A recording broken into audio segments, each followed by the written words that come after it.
Hey everyone, Eric with Rockin' H. In this video, we're going to talk about Jessica's truck. They pull actually a Tempty, but obviously if you follow DCP trucks, there's not a Tempty yet. I don't know if there ever will be, but she's satisfied with a Wilson, or at least that's what they're taking. This started out life as a Winross FLD120. Winross, if you're familiar with diecast trucks, is not a very high detailed truck. This is a fairly old casting. You can buy them really cheap now, and this actually came as a day cab. So I bought this at a toy show for not much money and breathed a little life into it. The thing about Winross is they come with a ton of metal. The interior's metal, the whole frame on the original truck is metal. These are a heavy, nice meaty truck. I chose not to use the original factory frame. I discarded that and used a Diecast Promotions frame, so the trailer hooks up to it very nicely, as you see there. So that was the reason to fit it to the Diecast Promotions frame. It's a very easy conversion for those of you that are just beginning and want to do something similar to this. So after I stripped the truck off the original frame, I stripped it down, repainted it white, as you see, and then put it back together. This part is one solid piece, and then you have this front part as a separate piece. You can see that seam right there between the die-cast hood and these fenders. The bumper is a separate piece. These headlights come out as a separate piece. Actually, these two headlights are connected on the inside, so it does make it really nice to take apart. Your grille here is plastic, and then, like I said, the interior is die-cast, and then this row of lights up here are plastic, and they pin on the inside. Pretty simple.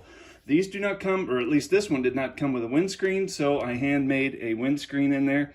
You can see there. And then I also handmade this visor right there, and this is made out of polished aluminum. Why polished aluminum? It's soft, easy to bend, and if you screw it up, you're not out of much, you just make another one. I added leftover Diecast Promotions mirrors to the side. You can kind of see some glue right there at the attachment points, which I'm not in love with. I handmade the hand grabs out of straight pins, and then I used some leftover exhaust from other projects. Nothing fancy there.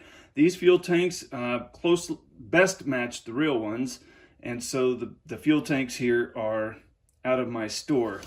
This cabinet with step here is also out of my store, and then these fenders are out of my store. The real truck actually has 4 separate single fenders. However, I've done this enough that the 4 separate single fenders, even though they would be accurate, they just don't travel well. I have some leftover Freightliner decals there. The red text underneath that hand grab says not for hire. It is 1-point font. So that is 1-point font. And I created that in Microsoft Publisher. And since this was white, I could do my own decal using an inkjet printer. It does say no step, because they've got, it looks like in the photos they sent me, they took a Sharpie or a big fat magic marker and wrote no step on the plastic fenders there. So with, Microsoft Publisher again in black font, and I forget what font I used, but it kind of looked like handwriting.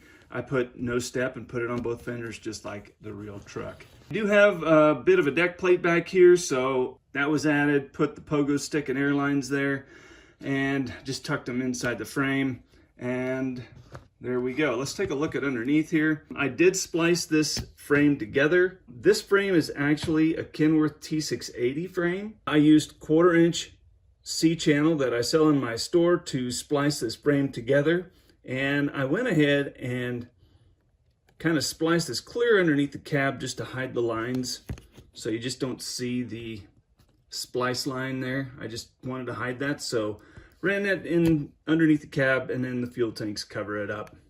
You can kind of see where the screw that held the original cab on, you can see some white in there, and that's a piece of styrene plastic I used to level the cab on the frame and make it so I had the right gap between the fender and the front wheels. And then I guess one other detail here. This is new. This is going to be a new product I sell in my store. The fangs on the front. So I had that decal made, and now I sell those fangs in 3 sizes. I believe that is a 1/2 inch. I sell 1/2 inch, 9/16 and 5/8 wide. And what's kind of cool is that fang is separate. So you peel these out separately so you can place them wherever you want on your grill. So be looking for that in my store. I think, I listed it this morning actually, or before I shot this video today. So if you like that look, you can get those in my store. So a neat little project. I tell you, FLDs just don't get enough love, and it was really great to be able to do this for Jessica. Thanks for watching.